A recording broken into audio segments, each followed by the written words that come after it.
आज का हमारा संदेश है परमेश्वर की उपस्थिति के प्रति जागरूकता। हम एक नई श्रृंखला की शुरुआत कर चुके हैं जिसमें हम यह समझ रहे हैं कि हमारे साथ प्रभु का होना क्या अर्थ रखता है और उसकी उपस्थिति के प्रति जागरूक रहकर जीवन कैसे जिया जाए। यह श्रृंखला उस वचन से प्रेरित है जो इस्राएल के राजा दाऊद ने अपने प्रसिद्ध भजन 23 में कहा, चाहे मैं मृत्यु की छाया की तराई में होकर चलूं तो भी मैं किसी विपत्ति से न डरूंगा क्योंकि तू मेरे साथ है। भजन संहिता अध्याय 23 आयत 4। परमेश्वर का अपने लोगों के लिए संदेश हमेशा यही रहा है, मत डर क्योंकि मैं तेरे साथ हूं। तू मेरा है और मैं तेरी सहायता करूंगा। तेरे विरुद्ध कुछ भी ऐसा नहीं आ सकता जो मुझसे बड़ा हो और मैं तुझे उस परिस्थिति से निकालकर सुरक्षित बाहर ले आऊंगा। यशाया अध्याय 43 आयत 1 और 2, यशाया अध्याय 41 आयत 13 और 14। जब हम यह सीख लेते हैं कि परमेश्वर हमारे साथ है और उसकी उपस्थिति के प्रति जागरूक रहकर जीवन जीना है, तब हम दाऊद की तरह जीवन की कठिनाइयों के सामने बिना भय के जी सकते हैं। इसका अर्थ यह नहीं कि हमें कभी डर महसूस नहीं होगा, बल्कि इसका अर्थ यह है कि जब हम डरते हैं तब भी हम इस सत्य में विश्राम कर सकते हैं कि परमेश्वर हमारे साथ है। वह उन परिस्थितियों से बड़ा है जिनका हम सामना कर रहे हैं और वह हमें हर परिस्थिति से पार ले जाएगा। जब दाऊद उन लोगों का सामना कर रहा था जो उसे मार डालना चाहते थे, तब भी वह कह सका, जब मैं डरता हूं तब मैं तुझ पर भरोसा रखता हूं। यह मैं जानता हूं कि परमेश्वर मेरे पक्ष में है। मैं परमेश्वर पर भरोसा रखता हूं, मैं नहीं डरूंगा। मनुष्य मेरा क्या कर सकता है? भजन संहिता अध्याय 56 आयत 3 और 9 और 11। इस संदेश में आगे बढ़ने से पहले हमें एक प्रश्न और कुछ संभावित गलतफहमियों को समझना आवश्यक है जो परमेश्वर हमारे साथ है इस विषय से संबंधित हो सकती हैं। प्रश्न यह है, क्या परमेश्वर के हमारे साथ होने की यह बात इस सच्चाई को कम नहीं करती कि परमेश्वर हमारे भीतर भी है? क्या हमें उसी पर ध्यान नहीं देना चाहिए? उत्तर है हाँ, परमेश्वर हमारे भीतर है, परंतु यह जानना कि वह हमारे साथ है वास्तव में यह विश्वास करना और भी सरल बना देता है कि वह हमारे भीतर भी है। संभावित गलतफहमियां यह है कि परमेश्वर हमारे साथ है का अर्थ यह नहीं है कि हमारे जीवन में कोई गंभीर समस्याएं नहीं होंगी, कोई असफलता या निराशा नहीं होगी, कोई हानि, पीड़ा या त्रासदी नहीं होगी। इस पाप से प्रभावित संसार में बिना समस्या का जीवन जैसी कोई बात नहीं है। निर्भय होकर जीने के लिए केवल यह जानना ही पर्याप्त नहीं है कि परमेश्वर हमारे साथ है, बल्कि हमें बड़े दृष्टिकोण को भी देखना होगा। हम एक अनंत योजना का हिस्सा हैं जो इस जीवन से कहीं अधिक स्थायी है और हमारे जीवन का बड़ा और उत्तम भाग इस जीवन के बाद है। हम इस संसार में उसकी वर्तमान स्थिति में केवल यात्री हैं जो यहाँ से गुजर रहे हैं। पहला कुरिन्थियों अध्याय 7 आयत 31, पहला पत्रस अध्याय 2 आयत 11। आपको यह जानना चाहिए कि हर प्रकार की हानि, पीड़ा और कठिनाई जिसका हम अनुभव करते हैं वह अस्थायी है। अंततः सब कुछ ठीक कर दिया जाएगा, कुछ इस जीवन में, परंतु अधिकांश आने वाले जीवन में। पिछले सप्ताह हमने कहा था कि परमेश्वर हमारे साथ पूरी तरह उपस्थित है। वह हमसे प्रेम करता है, राज्य करता है और अपनी सामर्थ्य के वचन द्वारा सब कुछ संभाले हुए है। इसका क्या अर्थ है? परमेश्वर सर्वशक्तिमान, सब कुछ करने में समर्थ, सर्वज्ञ, सब कुछ जानने वाला और सर्वव्यापी एक ही समय में हर स्थान पर उपस्थित है। परमेश्वर अनंत है, उसका कोई आरंभ नहीं और कोई अंत नहीं, और वह असीम है, अर्थात उसमें कोई सीमा नहीं है। क्योंकि परमेश्वर सर्वशक्तिमान है, इसलिए वह सर्वोच्च प्रभुता रखने वाला है। इसका अर्थ है कि वह पूरे ब्रह्मांड में सबसे ऊंची शक्ति और अधिकार रखता है। उससे बड़ा कुछ भी नहीं है। वह राजा है जो सब पर राज्य करता है और ऐसा कुछ भी हमारे विरुद्ध नहीं आ सकता जो उससे बड़ा या अधिक शक्तिशाली हो। जैसा कि लिखा है, सब कुछ उसी के द्वारा और उसी के लिए रचा गया, यीशु के द्वारा। किसी भी वस्तु के बनाए जाने से पहले वह पहले से ही था और वही सब कुछ को एक साथ संभाले रखता है। कुलुस्सियों अध्याय 1 आयत 16 और 17। और यह भी लिखा है कि यीशु परमेश्वर के स्वरूप की सटीक छवि है जो अपने सामर्थ्य के वचन द्वारा सारे ब्रह्मांड को संभालता, बनाए रखता, मार्गदर्शन करता और आगे बढ़ाता है। इब्रानियों अध्याय 1 आयत 3।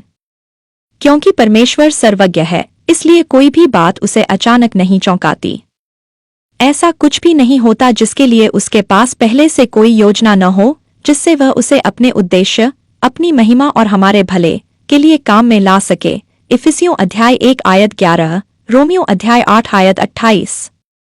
क्योंकि परमेश्वर सर्वव्यापी है, इसलिए वह हमेशा आपके साथ रहा है, चाहे आपने उसे देखा हो या उसकी उपस्थिति को महसूस किया हो या नहीं, क्योंकि ऐसा कोई स्थान नहीं है जहां परमेश्वर उपस्थित न हो। भजन संहिता अध्याय 139 आयत 7 से 12, यिर्मयाह अध्याय 23 आयत 23 और 24, इफिसियों अध्याय 1 आयत 23। और क्योंकि परमेश्वर की कोई सीमा नहीं है, वह हम में से प्रत्येक के साथ पूरी तरह से उपस्थित है, मानो हम इस संसार में अकेले ही व्यक्ति हों। परमेश्वर अतितत्व, संसारिक अस्तित्व से परे, उससे ऊपर और पहले है, परंतु वह समीप भी है, हमारे बिल्कुल निकट। हम अक्सर परमेश्वर को स्वर्ग में सोचते हैं, और वह वास्तव में स्वर्ग में है, परंतु वह यहीं हमारे साथ भी है।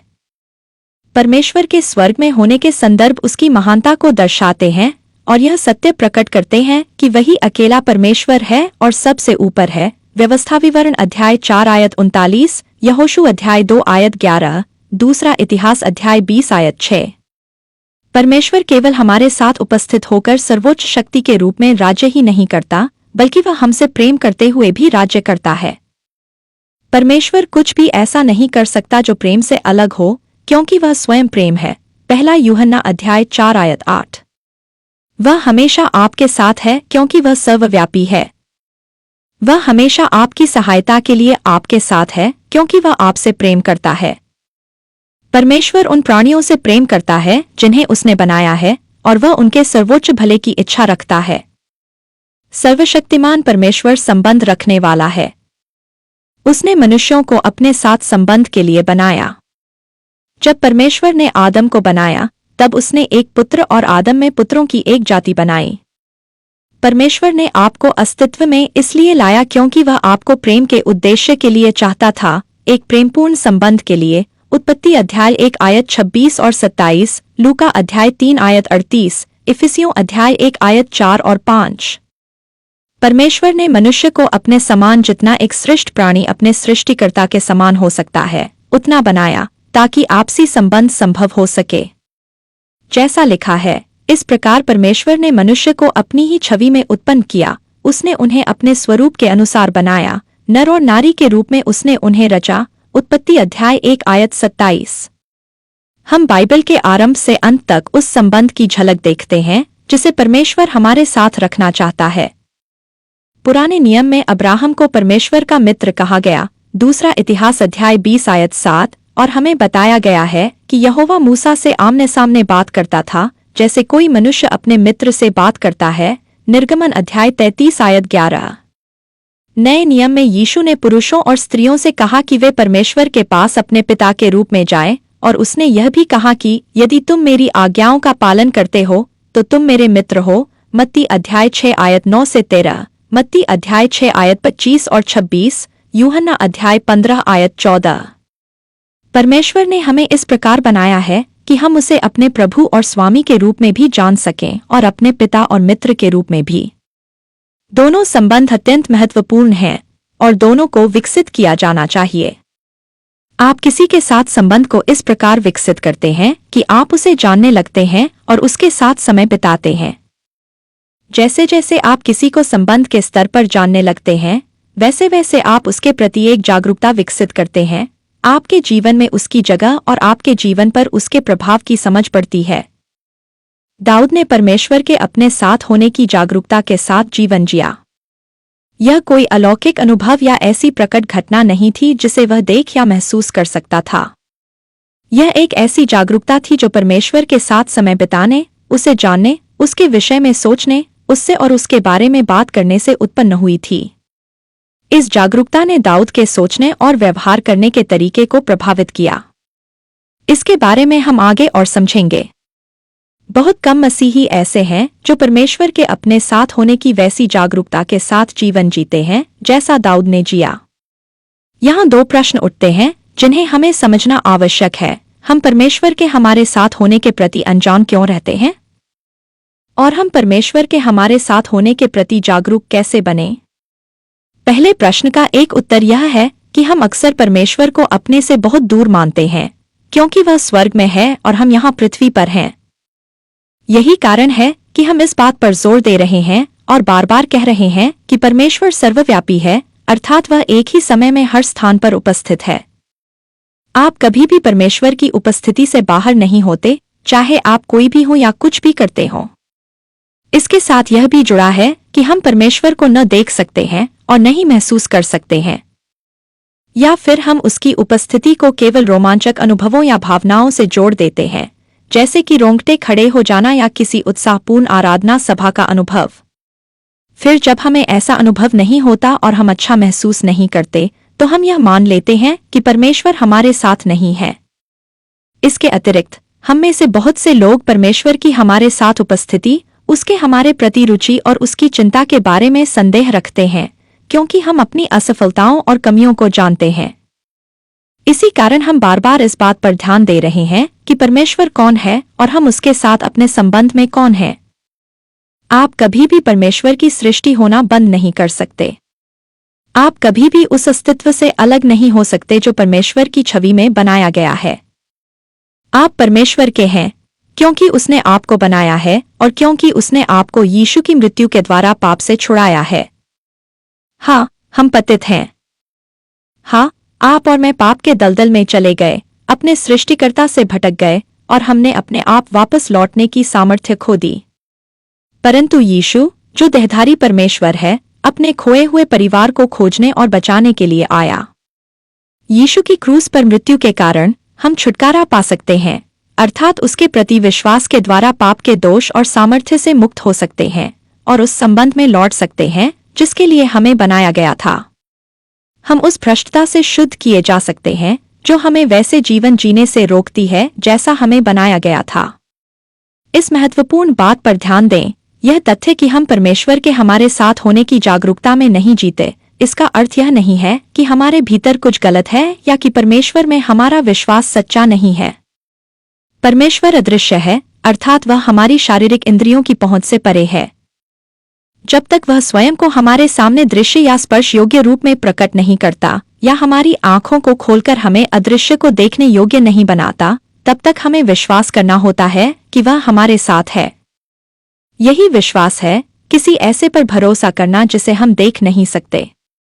इब्रानियों अध्याय 11 आयत 1, विश्वास उन बातों का प्रमाण है जिन्हें हम अभी देख नहीं सकते। विश्वास उन बातों को वास्तविक सत्य के रूप में ग्रहण करता है जो हमारी इंद्रियों के लिए प्रकट नहीं है। पहला पत्रस अध्याय 1 आयत 8, तुमने यीशु से प्रेम किया, यद्यपि तुमने उसे कभी देखा नहीं, और यद्यपि तुम उसे अभी नहीं देखते, तुम उस पर विश्वास करते हो और इसी कारण तुम अवर्णनीय और महिमा में आनंद से भर जाते हो। हम इस प्रकार बनाए गए हैं कि हम स्वाभाविक रूप से उन बातों की ओर आकर्षित होते हैं जिन्हें हम देख और महसूस कर सकते हैं। हमारी शारीरिक इंद्रियां हमें लगातार ऐसे संकेत देती रहती हैं जो हमारे विचारों और भावनाओं को उत्तेजित करती हैं। जब विचार और भावनाएं लगातार और प्रबल होती हैं, तब अदृश्य बातों पर अपने मन को स्थिर रखना बहुत कठिन हो जाता है। इसलिए हमें प्रयास करना पड़ता है कि हम इस जागरूकता को विकसित करें और उसके साथ जीवन जिए कि परमेश्वर हमारे साथ है। कुछ घटनाओं पर ध्यान दें जो यीशु के प्रेरितों के साथ हुई। वे सच्चे मनुष्य थे जिन्होंने यीशु का अनुसरण करने के लिए सब कुछ छोड़ दिया था। मरकुस अध्याय 4 आयत 35 से 41, यीशु और उसके प्रेरित गलील की झील को पार कर रहे थे, तभी एक भयंकर तूफान उठा और उनकी नाव में पानी भरने लगा। यीशु नाव के पिछले भाग में सो रहा था और वे घबराकर उसे जगाने लगे और चिल्लाकर बोले, हे गुरु, क्या तुझे चिंता नहीं कि हम नष्ट हो रहे हैं? मरकुस अध्याय 4 आयत 38। यीशु ने तूफान को शांत कर दिया, परंतु उसने उन्हें उस पर विश्वास न करने के कारण डांटा। देहधारी परमेश्वर यीशु उनके साथ पूर्ण रूप से उपस्थित था, प्रेम करते हुए, राज्य करते हुए और अपनी सामर्थ्य के वचन द्वारा सब कुछ संभालते हुए। फिर भी उसकी उपस्थिति उनके लिए सांत्वना का कारण नहीं बनी, क्योंकि जो वे देख और महसूस कर रहे थे वही उनके लिए अधिक वास्तविक था। मत्ती अध्याय 16 आयत 1 से 12। धार्मिक अगुवों के साथ सामना होने के बाद यीशु ने अपने प्रेरितों को उनके खमीर या खमीर की तरह फैलने वाली शिक्षा से सावधान रहने की चेतावनी दी। खमीर से यीशु का अर्थ उनकी झूठी शिक्षाओं से था। जब यीशु और उसके चेले आगे बढ़े तो उन्हें एहसास हुआ कि वे अपने साथ रोटी नहीं लाए हैं, और उन्होंने यह समझ लिया कि शायद इसी कारण यीशु ने खमीर के बारे में बात कही। जब यीशु ने उनकी यह बात सुनी तो उसने उन्हें भोजन की चिंता करने के लिए डांटा और कहा, तुम अब तक क्यों नहीं समझते? क्या तुम्हें याद नहीं कि मैंने 5 रोटियों से 5,000 लोगों को खिलाया था और कितनी टोकरी भरकर टुकड़े बचे थे? और क्या तुम्हें याद नहीं कि मैंने 7 रोटियों से 4,000 लोगों को खिलाया था और कितनी टोकरी भरकर टुकड़े बचे थे? मत्ती अध्याय 16 आयत 9 और 10। इन दोनों घटनाओं में हम देखते हैं कि ये लोग यीशु के प्रति समर्पित थे। उन्होंने उसके पिछले चमत्कार देखे थे और वे उसे अपने साथ देख भी सकते थे, फिर भी उस क्षण में वे उन बातों से प्रभावित हो गए जो वे देख और महसूस कर रहे थे। उस समय उन्होंने इस तथ्य पर ध्यान नहीं दिया कि देहधारी परमेश्वर उनके साथ था, पूरी तरह उपस्थित, प्रेम करता हुआ, राज्य करता हुआ और सब कुछ संभाले हुए। उन्होंने अपना ध्यान उसकी ओर केंद्रित नहीं किया। इन घटनाओं में बहुत से संदेश हैं, परंतु हमारे विषय के लिए एक विशेष बात पर ध्यान दें। यीशु ने उनसे कहा, तुम क्यों नहीं समझते और याद रखते कि मैंने तुम्हारे लिए पहले क्या किया है? क्यों नहीं? यहाँ यह संकेत देता है कि यदि वे चाहते तो समझ सकते थे। समझना का अर्थ है अपने मन का उपयोग करके ग्रहण करना और समझ पाना। याद रखना का अर्थ है स्मरण करना, मन में दोहराना और विचार करना। अर्थात वे अपने मन में यह ला सकते थे कि यीशु ने पहले उनके लिए क्या किया था और अपने आप को यह याद दिला सकते थे कि यीशु उनके साथ है और उनकी सहायता करेगा। परंतु उस समय उनके साथ अपने संबंध में उन्होंने अभी तक यह आदत विकसित नहीं की थी। जब दाऊद भयभीत होता था तब वह कहता था, जिस समय मैं डरता हूँ मैं तुझ पर भरोसा रखता हूँ। भजन संहिता अध्याय 56 आयत 3। मैं परमेश्वर पर भरोसा रखता हूँ, इसलिए मैं क्यों डरूं? मनुष्य मेरा क्या कर सकता है? भजन संहिता अध्याय 56 आयत 11। जब हम दाऊद के भजनों को पढ़ते हैं तो हम पाते हैं कि उसने जानबूझकर प्रयास किया कि वह प्रभु के बारे में सोचे और अपने मन को परमेश्वर पर केंद्रित रखे। उस भजन के इस वचन पर ध्यान दें जो दाऊद ने तब लिखा जब वह उन लोगों से बचने के लिए जंगल में छिपा हुआ था जो उसे मार डालना चाहते थे। रात के पहरों में मैं जागकर तेरे विषय में सोचता हूँ, मैं सारी रात तुझ पर मनन करता हूँ। मैं याद करता हूँ कि तूने मेरी कितनी सहायता की है। मैं तेरे पंखों की छाया में आनंद के गीत गाता हूँ। भजन संहिता अध्याय 63 आयत 6 और 7। अर्थात दाऊद समय निकालकर परमेश्वर के विषय में सोचता था, अपने आप से बात करता था कि परमेश्वर कौन है और उसने पहले उसकी कैसे सहायता की है, और फिर वह उसके लिए परमेश्वर की स्तुति और धन्यवाद करता था। दाऊद ने यह सब केवल परमेश्वर के बारे में तथ्यों को दोहराने के रूप में नहीं किया, बल्कि संबंध के रूप में किया। दाऊद विश्वास करता था कि परमेश्वर उसके साथ वहीं उपस्थित है। दाऊद परमेश्वर से और परमेश्वर के साथ विश्वास के द्वारा बात करता था, चाहे वह ऊंचे स्वर में हो या अपने मन में, और इस प्रकार परमेश्वर की उपस्थिति उसके लिए एक वास्तविकता बन गई। यह कोई अलौकिक अनुभव या ऐसा प्रकट रूप नहीं था जिसे दाऊद देख या महसूस कर सकता था। यह एक ऐसी जागरूकता थी जो परमेश्वर के साथ समय बिताने, उसे जानने, उसके विषय में सोचने और उससे तथा उसके बारे में बात करने से उत्पन्न हुई थी। इस जागरूकता ने फिर दाऊद के सोचने और कार्य करने के तरीके को प्रभावित किया। याद रखें, परमेश्वर संबंध रखने वाला है। उसने हमें संबंध के लिए बनाया है ताकि हम उसे जानें और उसके साथ अपने प्रभु और स्वामी के रूप में भी और अपने पिता और मित्र के रूप में भी संपर्क रखें। आप किसी के साथ संबंध को इस प्रकार विकसित करते हैं कि आप उसे जानने लगते हैं और उसके साथ समय बिताते हैं। हम प्रभु को परमेश्वर के लिखित वचन बाइबल के द्वारा जानते हैं। पवित्र शास्त्र सर्वशक्तिमान परमेश्वर के विषय में जानकारी का एकमात्र पूर्णतः विश्वसनीय और भरोसेमंद स्रोत है। परंतु यह केवल परमेश्वर के बारे में तथ्यों को जानने तक सीमित नहीं है। परमेश्वर का वचन एक ऐसे व्यक्ति को प्रकट करने के लिए दिया गया है जो वास्तव में हमारे साथ है और हमारे पक्ष में है। संबंध केवल किसी आयत को उद्धृत करने या उस पर खड़े रहने से अधिक है। यह एक व्यक्ति के साथ संबंध के स्तर पर जुड़ने की बात है। जैसे जैसे आप किसी को संबंध के स्तर पर जानने लगते हैं, वैसे वैसे आप उसके प्रति एक जागरूकता विकसित करते हैं। आपके जीवन में उसकी जगह और आपके जीवन पर उसके प्रभाव की समझ बढ़ती जाती है। हम परमेश्वर के हमारे साथ होने की जागरूकता को इस प्रकार विकसित करते हैं कि हम विश्वास के द्वारा उसके साथ संपर्क रखने की आदत बनाते हैं। जब हम परमेश्वर की उपस्थिति को स्वीकार करते हैं, उसके बारे में बात करते हैं, उसके विषय में सोचते हैं, तो यह हमारे भीतर इस सच्चाई की जागरूकता को और अधिक बढ़ाता है कि वह वास्तव में हमारे साथ उपस्थित है। अगले सप्ताह हम इस विषय पर और भी बातें करेंगे, परंतु अंत में इस विचार पर ध्यान करें। भजन संहिता अध्याय 46 एक शक्तिशाली वचन के साथ आरंभ होता है कि परमेश्वर हमारे साथ है, वह संकट के समय में सदा उपस्थित और सदा तैयार सहायता है। परमेश्वर हमारा शरणस्थान और बल है। वह संकट में अति सहज से मिलने वाला और सिद्ध हुआ सहायक है, संकट के समय में सदा सहायता करने के लिए तैयार रहता है। इसलिए हम नहीं डरेंगे। भजन संहिता अध्याय 46 आयत 1 और 2। यह भजन आगे चलकर उन सभी प्रकार की विपत्तियों का वर्णन करता है जो इस पतित और टूटे हुए संसार में हम पर आ सकती हैं और आती भी हैं। इसी भजन में हमें एक महत्वपूर्ण कुंजी मिलती है कि हम परमेश्वर की उपस्थिति के प्रति कैसे जागरूक बन सकते हैं। शांत हो जाओ और जान लो कि मैं ही परमेश्वर हूँ। भजन संहिता अध्याय 46 आयत 10। अन्य अनुवादों में यह इस प्रकार कहा गया है, चुप हो जाओ और जानो कि मैं परमेश्वर हूँ। अपने प्रयासों को रोक दो और पहचानो कि मैं परमेश्वर हूँ। शांत हो जाओ और सीखो कि मैं परमेश्वर हूँ। कुछ समय ठहरो और जानो कि मैं परमेश्वर हूँ। क्या हो यदि आप प्रतिदिन 5 मिनट निकालकर परमेश्वर के सामने शांत हो जाए और जानबूझकर अपना ध्यान उसी पर केंद्रित करें, अपने आप से यह सोचते और कहते हुए, हे परमेश्वर, तू मेरे साथ है, तू भला है और तू महान है। इस प्रकार आप विश्वास के द्वारा उस पर ध्यान केंद्रित करते हुए उसकी उपस्थिति को स्वीकार कर रहे होते हैं और फिर कुछ मिनटों के लिए उसकी उपस्थिति में शांत बैठ जाए। उसका हमसे यह वचन है कि हम जानेंगे कि वही परमेश्वर है, केवल तथ्यों के द्वारा नहीं, बल्कि उस जागरूकता के द्वारा जो उसके सामने ठहरने से आती है। हम अगले सप्ताह फिर मिलेंगे। प्रभु आप सबको आशीष दे। आमीन।